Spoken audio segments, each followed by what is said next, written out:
നമസ്കാരം സുഹൃത്തുക്കളെ, മറ്റൊരു വീഡിയോയിലേക്ക് സ്വാഗതം. ആദ്യം തന്നെ നമുക്ക് നിഫ്റ്റി ഇന്ന് എന്താണ് ചെയ്തതെന്ന് നോക്കാം. നമ്മൾ ഇന്നലെ അടയാളപ്പെടുത്തി വെച്ചിരുന്നത് ഈ ഒരു ഓർഡർ ബ്ലോക്കാണ് നമ്മൾ ഇന്നലെ അടയാളപ്പെടുത്തി വെച്ചിരുന്നത്. എന്നാൽ നമുക്കിവിടെ കാണാം അത് ശരിയായിട്ട് ഇന്ന് വർക്ക് ചെയ്തിട്ടില്ല, മറിച്ച് ഇതൊരു ഓർഡർ ബ്ലോക്കായിട്ട് നിഫ്റ്റി ഇന്ന് എടുത്തിട്ടുണ്ട് എന്നുള്ളതാണ്. ഇവിടെ നിന്നാണ് അതിൻ്റെ ടെസ്റ്റ് വന്നിട്ട് അത് മുന്നിലേക്ക് പോയേക്കുന്നത്. സോ ദാറ്റ് ഇവിടുന്ന് ടച്ച് ചെയ്തിട്ട് മുന്നിലേക്ക് വലിയൊരു നീക്കമാണ് ഈ ഒരു ക്യാൻഡിലോടുകൂടെ അത് നടത്തിയിട്ടുള്ളത്. അപ്പോൾ തന്നെ നമുക്ക് മറ്റൊരു കാര്യം മനസ്സിലാക്കാവുന്നതാണ്, ഇങ്ങനെ വലിയ ക്യാൻഡിലുകൾ വെക്കുന്ന സ്ഥലങ്ങളിൽ അതൊരു ഓർഡർ ബ്ലോക്കായി പിന്നീട് വർക്ക് ചെയ്യാനുള്ള സാധ്യത കൂടുതലാണ്.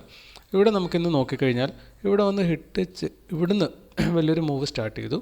മാർക്കറ്റ് അത്യാവശ്യം മുകളിൽ പോയതിന് ശേഷം തിരികെ വന്നപ്പോൾ അതേ ഏരിയ ഇവിടെ സപ്പോർട്ടായിട്ട് വർക്ക് ചെയ്യുകയാണ്. സോ ദാറ്റ് ഇതൊരു ഓർഡർ ബ്ലോക്കായിട്ട് ഇവിടെ ഇന്നിപ്പോൾ വർക്ക് ചെയ്യുന്നുണ്ട്.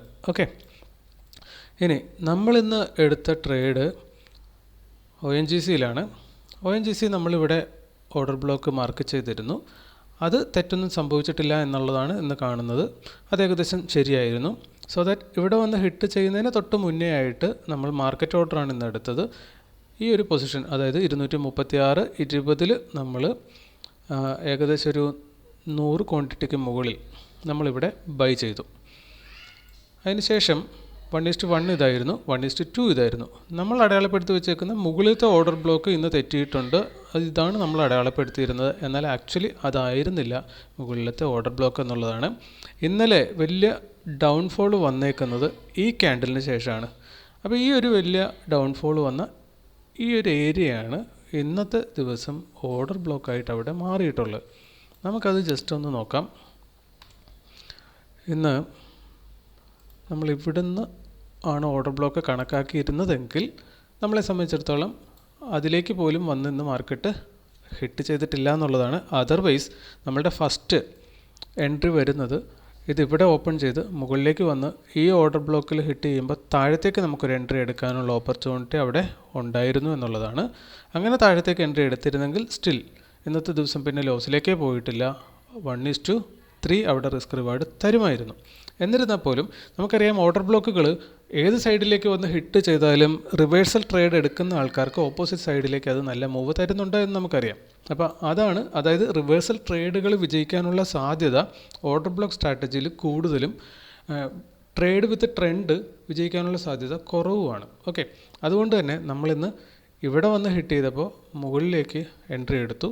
അതും നമുക്കിവിടെ കാണാം, ഇത് 1:1 അതിന് മുകളിലത്തെ ലൈൻ നമ്മൾ മാർക്ക് ചെയ്തേക്കുന്ന 1:2 ആണ്. 1:2 ഇത് ടച്ച് ചെയ്ത് ധാരാളം സമയം നിന്നതിന് ശേഷമാണ് താഴത്തേക്ക് പോന്നിരിക്കുന്നത്. നമുക്ക് എനിവേ 1:1 ട്രയൽ ചെയ്തിരുന്നെങ്കിൽ 1:1 എടുക്കാമായിരുന്നു. എന്നാൽ ഇന്ന് നമ്മൾ 1:1 ട്രയൽ ചെയ്തില്ല. നമ്മൾ നമ്മുടെ ബ്രേക്ക് ഈവൻ പോയിൻ്റ് ആയിട്ടുള്ള, ഇത് സെറോദയുടെ ബ്രോക്കറേജ് കാൽക്കുലേറ്ററാണ്, അതിനകത്ത് കണക്ക് കൂട്ടിയിട്ട് നമ്മൾ ബ്രേക്ക് ഈവൻ ആയിട്ട് 236.65 ബ്രേക്ക് ഈവനിലേക്കാണ് നമ്മൾ ട്രയലിംഗ് സ്റ്റോപ്പ് ലോസ് വെച്ചത്. അവിടെ സ്റ്റോപ്പ് ലോസ് വന്ന് ഹിറ്റ് ചെയ്യുമ്പോൾ ചാർജസ് 30 രൂപ എല്ലാം കൊടുത്തതിന് ശേഷം നമുക്കൊരു 24 രൂപ നെറ്റ് പ്രോഫിറ്റ്, വലിയ പ്രോഫിറ്റ് അല്ല, പക്ഷേ നമ്മൾ ലോസിലല്ല, ഇന്ന് ട്രേഡ് എടുക്കാത്തതിന് തുല്യം എന്നൊരവസ്ഥയിലേക്ക് നമുക്ക് മാറാൻ പറ്റിയിട്ടുണ്ട്. അപ്പോൾ നമ്മളിന്ന് ടാർഗറ്റ് ചെയ്തിരുന്നത് ആക്ച്വലി ഇവിടെ വരെ നമ്മൾ ടാർഗറ്റ് വെച്ചിരുന്നു. ടാർഗറ്റ് ഓർഡർ നമ്മൾ അവിടെയാണ് പ്ലേസ് ചെയ്തിരുന്നത്.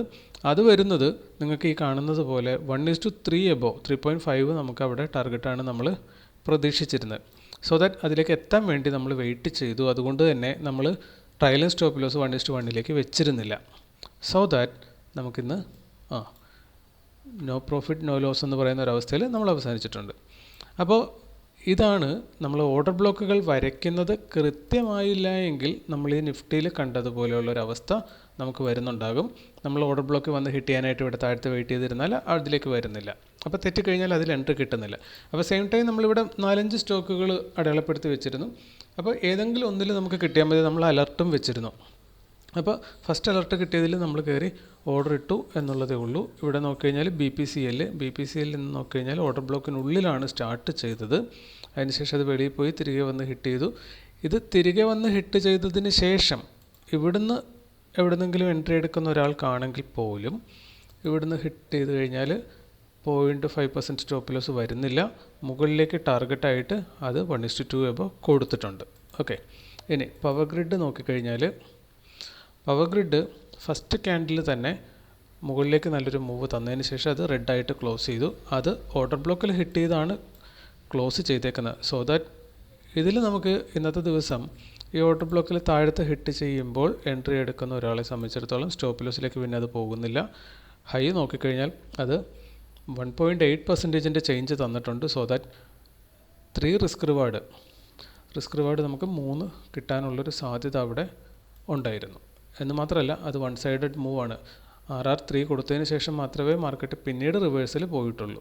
ഓക്കെ, സോ ദാറ്റ് അവിടെ നല്ലൊരു ഓപ്പർച്യൂണിറ്റി ആയിരുന്നു അത്. ഇനി വിപ്രോയിലേക്ക് വന്നു കഴിഞ്ഞാൽ നമ്മൾ പറയുന്ന പോലെ തന്നെ നമ്മുടെ റിവേഴ്സൽ ട്രേഡ്, അതായത് ഇവിടെ ഓപ്പൺ ചെയ്തു, മുകളിലത്തെ ഓർഡർ ബ്ലോക്കിൽ വന്ന് ഹിറ്റ് ചെയ്തു. ആ ഹിറ്റ് ചെയ്യുന്നിടത്ത് നിന്ന് നമ്മൾ എൻട്രി പോസ്റ്റ് ചെയ്താൽ സെല്ല് ചെയ്ത് കഴിഞ്ഞാൽ സ്റ്റോപ്പ് ലോസ് ഹിറ്റ് ചെയ്തിട്ടില്ല. താഴത്തെ ഓർഡർ ബ്ലോക്കിലേക്ക് കുറച്ച് മുന്നെയാണ് വന്ന് ഹിറ്റ് ചെയ്തേക്കുന്നത്. ഇത് ഓൾറെഡി റിസ്ക് റിവാർഡ് 3 ഓൾറെഡി കൊടുത്തു കഴിഞ്ഞു. 1.6% ചേഞ്ച് അത് ഡൗൺവേർഡ് തന്നിട്ടുണ്ട് നമ്മളുടെ എൻട്രി പോയിന്റിൽ നിന്ന്. ഇനി NDPCയിലേക്ക് വന്നു കഴിഞ്ഞാലും NDPCയിൽ വന്നാലും ഫസ്റ്റ് തന്നെ മുകളിലത്തെ ഓർഡർ ബ്ലോക്കിൽ വന്ന് ഹിറ്റ് ചെയ്യുന്നു. അവിടുന്ന് റിവേഴ്സൽ എൻട്രി എടുക്കുന്ന ഒരാളെ സംബന്ധിച്ചിടത്തോളം സ്റ്റിൽ അത് സ്റ്റോപ്പ് ലോസിലേക്ക് പോയിട്ടില്ല. എന്നിരുന്നാലും അത് ഫസ്റ്റ് ഇവിടുന്ന് എൻട്രി എടുത്ത ആളെ സംബന്ധിച്ചിടത്തോളം ഡേയുടെ ലോ വരെ ഇന്നത് 1:2 എബോവ് റിസ്ക് റിവാർഡ് കൊടുത്തിട്ടുണ്ട്. ഇനി അതിന് ശേഷവും വെയിറ്റ് ചെയ്തിരുന്നു, 3ക്ക് വേണ്ടിയിട്ട് വെയിറ്റ് ചെയ്തിരുന്ന ഒരാളാണെങ്കിൽ സ്റ്റിൽ ഇപ്പോഴും പ്രോഫിറ്റിൽ തന്നെ, അല്ലെങ്കിൽ സ്റ്റോപ്പ് ലോസിലേക്ക് പോയിട്ടില്ല. ദെൻ ഇവിടെ വീണ്ടും ഇത് 1:2 വന്നതിന് ശേഷം 1:2 അടുത്ത് വന്നതിന് ശേഷമാണ് തിരികെ പോയേക്കുന്നത്. ഓക്കെ, അപ്പോൾ ഇന്ന് നമ്മൾ കണ്ടതിനകത്ത് സ്റ്റോപ്പ് ലോസ് കിട്ടാമായിരുന്ന ഒരു സ്റ്റോക്ക് ശരിക്കും പറഞ്ഞല്ലേ നെഗറ്റീവിലേക്ക് പോകാമായിരുന്നത് ഇതൊരെണ്ണം മാത്രമാണെന്ന് തോന്നുന്നു. ബാക്കിയെല്ലാം തന്നെ നമ്മൾ ഏത് ഡയറക്ഷനിൽ എടുത്താലും നമുക്കത് പ്രോഫിറ്റാണ് ഇന്ന് എല്ലാ സ്റ്റോക്കുകളും തരുമായിരുന്നത്. അപ്പോൾ സ്റ്റോപ്പ് ലോസ് കിട്ടാൻ സാധ്യതയുള്ള 1-2 എണ്ണം മാത്രമേ ഉള്ളൂ. സോ ദാറ്റ് നല്ലൊരു ദിവസമായിരുന്നു.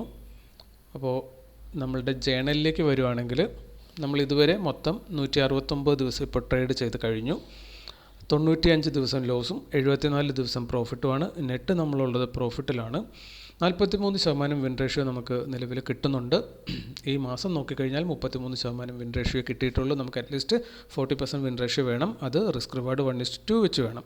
ആക്ച്വലി ഇന്ന് 1:2 ഹിറ്റ് ചെയ്തിരുന്നാണ്. അത് നമ്മൾ എടുത്തിരുന്നു എങ്കിൽ നമുക്കൊരു 300 രൂപയോളം 290 സംതിങ്സ് ആണ് നെറ്റ് പ്രോഫിറ്റ് കിട്ടുമായിരുന്നത്. അതായത് നമ്മുടെ ഈ ഒരു ലോസ് ജസ്റ്റ് വളരെ ചെറിയൊരു തുകയായിട്ട് ഒരു 50 രൂപയിൽ താഴെയായിട്ട് കുറഞ്ഞേനെ. കുഴപ്പമില്ല, ഇനിയും നമുക്ക് ട്രേഡിംഗ് ഡേയ്സ് ആയിട്ടൊരു 10-11 ദിവസം അവശേഷിക്കുന്നുണ്ട്. സോ ദാറ്റ് ഈ മാസം പ്രോഫിറ്റിൽ തന്നെ അവസാനിക്കാനുള്ള സമയം നമുക്ക് കിടപ്പുണ്ട്. എന്ത് സംഭവിക്കുമെന്നുള്ളത് നമുക്ക് കാത്തിരുന്ന് കാണാം. അപ്പോൾ നമ്മളുടെ ഈ മാസത്തെ വിൻ റേഷ്യോ 33% ആണെങ്കിലും ഓർഡർ ബ്ലോക്ക് സ്ട്രാറ്റജിയിലെ വിൻ റേഷ്യോ മനസ്സിലാക്കുക. നമ്മൾ ട്രേഡ് വിത്ത് ട്രെൻഡ് അല്ല ഓർഡർ ബ്ലോക്കിൽ ചെയ്തുകൊണ്ടിരിക്കുന്നത്, ട്രേഡ് എഗെയിൻസ്റ്റ് ട്രെൻഡ്, അതായത് ട്രെൻഡ് റിവേഴ്സൽസ് ആണ് നമ്മൾ ഓർഡർ ബ്ലോക്കിൽ ചെയ്തുകൊണ്ടിരിക്കുന്നത്. ട്രേഡ് വിത്ത് ട്രെൻഡ് വളരെ അപൂർവമായി മാത്രമേ നമ്മൾ 1-2 ദിവസം എടുത്തിട്ടുള്ളൂ. ബാക്കിയെല്ലാം ട്രേഡ് റിവേഴ്സൽസ് ആണ് എടുത്തത്. എന്നിട്ടും നമുക്ക് 57% വിൻ റേഷ്യോ ഇവിടെ കിട്ടിയിട്ടുണ്ട്. 40% ആണ് നമ്മുടെ ടാർഗറ്റ്. അപ്പോൾ അതിൽ കൂടുതൽ ഈ ഒരു മെത്തേഡ് നമുക്ക് നിലവിൽ തന്നുകൊണ്ടിരിക്കുന്നുണ്ട്. പിന്നെ കണ്ടിന്യൂസ് 4 ലോസ് നമുക്കിവിടെ ഹിറ്റ് ചെയ്തായിരുന്നു. ഈ സ്ട്രാറ്റജിയിലേക്ക് വന്നിട്ട് ആദ്യമായിട്ടാണത്.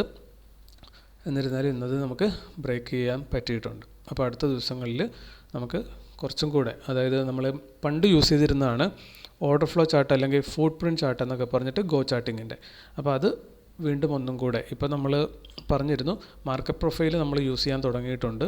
ഇവിടെ മാർക്കറ്റ് പ്രൊഫൈൽ വെച്ച് കഴിഞ്ഞാൽ ഏത് ഏരിയയിലാണ് ആൾക്കാർ കൂടുതൽ ഇൻട്രസ്റ്റഡ് ആയിട്ട് ബൈയിങ്ങും സെല്ലിങ്ങും നടത്തിയേക്കുന്നത്, അഗ്രസീവ് സെല്ലിംഗ് ആണോ നടന്നേക്കുന്നത്, അഗ്രസീവ് ബൈയിങ് ആണോ നടന്നേക്കുന്നത്, അത്തരം കാര്യങ്ങളൊക്കെ ഈ ഒരു ഇതിൽ നിന്ന് മാർക്കറ്റ് പ്രൊഫൈലിൽ നിന്ന് നമുക്ക് മനസ്സിലാക്കാൻ പറ്റുന്നതാണ്.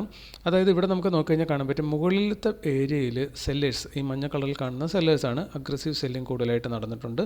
താഴത്തെ സെയിം അവിടെ തന്നെയാണ് ബൈയിങ്ങും കൂടുതലായിട്ട് നടന്നേക്കുന്നത്. അതായത് ഇവിടെ താഴത്ത് വന്നതിന് ശേഷം പിന്നീട് മുകളിലേക്ക് ബൈ ചെയ്ത് കയറ്റിയതാണ് ഈ ബൈയിങ് വോളിയം കൂടുതലായിട്ട് കാണിക്കുന്നത്. അപ്പോൾ ഇതൊക്കെ നമ്മൾ ഒന്ന് ലൈവായിട്ട് കണ്ടു കഴിഞ്ഞാൽ നമുക്ക് കുറച്ചും കൂടി കോൺഫിഡൻസ് ട്രേഡിങ്ങിൽ കിട്ടുന്നതാണ്. ഇത് ഫ്രീ ആയിട്ടുള്ളൊരു ടൂളാണ്. പക്ഷേ ഗോ ചാർട്ടിങ്ങിൻ്റെ പ്ലാറ്റ്ഫോം നമുക്ക് ഫീസ് കൊടുത്ത് ഉപയോഗിക്കേണ്ടതാണ്. അപ്പോൾ അടുത്ത ദിവസം തൊട്ട് അതും കൂടെ ഒന്ന് യൂസ് ചെയ്യാമെന്ന് വിചാരിക്കുവാണ്, മറ്റൊന്നും കൊണ്ടല്ല. നമ്മൾ തുടങ്ങിയ സമയത്ത്, സ്റ്റാർട്ട് ചെയ്ത സമയത്ത് മെയ് ജൂൺ ആ ഒരു 2 മാസങ്ങളിൽ നമ്മൾ പലവിധ സ്ട്രാറ്റജികൾ ടെസ്റ്റ് ചെയ്യുന്നുണ്ടായിരുന്നു. എന്നിരുന്നാൽ പോലും 1:4, 1:3 അടുപ്പിച്ചുള്ള ദിവസങ്ങളിൽ 1:4 ഒക്കെ ആ സമയത്ത് നമ്മൾ എടുത്തിരുന്നു. അന്ന് നമുക്ക് ഇന്നത്തെ അത്രയും എക്സ്പീരിയൻസും ഇല്ല, അത്രയും കോൺഫിഡൻസും ഇല്ല. പക്ഷേ ഇത്രയും പ്രോഫിറ്റൊക്കെ നമുക്ക് എടുക്കാൻ അന്ന് ഹെൽപ്പ് ചെയ്തത് ഗോ ചാർട്ടിങ്ങിൻ്റെ ആ പ്ലാറ്റ്ഫോമാണ്. സോ ദാറ്റ് 12% പ്രോഫിറ്റ് ആ മാസം നമ്മൾ ഉണ്ടാക്കാൻ പറ്റിയിരുന്നു. നെക്സ്റ്റ് മന്ത് നമ്മളത് യൂസ് ചെയ്തിരുന്നു. ആ മാസം നോക്കിക്കഴിഞ്ഞാലും നമുക്കിവിടെ കാണാൻ പറ്റുന്ന 17% പ്രോഫിറ്റ് ആ മാസവും നമുക്ക് ക്രിയേറ്റ് ചെയ്യാൻ പറ്റിയിരുന്നു. അപ്പോൾ ആ സമയങ്ങളിലാണ് നമ്മൾ 1:3ഉം 4ഉം ഒക്കെ കണ്ടിന്യൂസ് ആയിട്ട് എടുത്തുകൊണ്ടിരുന്നത്. ഓക്കെ, സോ ദാറ്റ് ഇപ്പോൾ നമ്മൾ കുറച്ചും കൂടെ അഡ്വാൻസ്ഡ് ആയിട്ട് കാര്യങ്ങൾ മനസ്സിലാക്കിയിട്ടുണ്ട്. ഇനി അങ്ങനെയാണെങ്കിൽ ആ ഒരു ടൂളും കൂടെ യൂസ് ചെയ്താൽ, ഒപ്പം തന്നെ റോബിൻസ് വേൾഡ് കപ്പ് ഉണ്ട്, ട്രേഡിങ്ങിൻ്റെ ഒരു വേൾഡ് കപ്പാണ്. അത് നിരന്തരമായിട്ട് കുറച്ചധികം തവണ 3-4 തവണ വിൻ ചെയ്തിട്ടുള്ള പാട്രിക് എന്ന് പറഞ്ഞിട്ടൊരു ട്രേഡർ, അദ്ദേഹം യൂസ് ചെയ്യുന്ന 2 ടൂള്, ഒന്ന് ഈ കാണുന്ന മാർക്കറ്റ് പ്രൊഫൈലും പിന്നെ ഒന്ന് വോളിയം പ്രൊഫൈൽ അല്ലെങ്കിൽ ഓർഡർ ഫ്ലോ ചാർട്ട്, അത് രണ്ടുമാണ് അദ്ദേഹം യൂസ് ചെയ്യുന്നത്. സോ ദാറ്റ് നമ്മളുടെയും അനുഭവത്തിൽ നിന്ന് തന്നെ ഇത് യൂസ് ചെയ്തതിൻ്റെ ഗുണം 17% കിട്ടിയിട്ടുണ്ട്. നമുക്കൊരു മാസം കിട്ടിയ ഹയസ്റ്റ് റിട്ടേൺ ആണത്. അപ്പോൾ ഇതുപോലുള്ളൊരു റിട്ടേൺ കിട്ടാൻ അത് അന്ന് സഹായിച്ചിരുന്നു. എന്നെങ്കിൽ നമുക്ക് ഇപ്പോൾ ഇത്രയും ഒരു എക്സ്പീരിയൻസും കുറച്ചും കൂടെ നേരത്തേക്കാൾ കോൺഫിഡൻസും വർദ്ധിച്ചിട്ടുണ്ട് എന്നാണ് നമുക്ക് തന്നെ അനുഭവപ്പെടുന്നത്. അങ്ങനെയാണെങ്കിൽ ഈ ടൂളിലേക്കും കൂടെ അപ്പോൾ പൈസ മുടക്കുന്നുണ്ട്. അപ്പോൾ ആ പൈസ മുടക്കുന്നത് കൊണ്ട് കുറച്ചും കൂടെ നമുക്ക് ബെനിഫിറ്റ് ഉണ്ടാക്കാൻ പറ്റും എന്ന് തോന്നുന്നുണ്ട്. സോ ദാറ്റ് അടുത്ത ദിവസം മുതൽ നമ്മൾ അതും കൂടെ യൂസ് ചെയ്ത് തുടങ്ങാമെന്ന് വിചാരിക്കുകയാണ്. അപ്പോൾ ഇന്നത്തെ വീഡിയോ ഇത്രയേ ഉള്ളൂ. മറ്റൊരു വീഡിയോ ആയിട്ട് നമുക്ക് വീണ്ടും അടുത്ത ദിവസം കാണാമെന്ന പ്രതീക്ഷയിൽ. Thank you.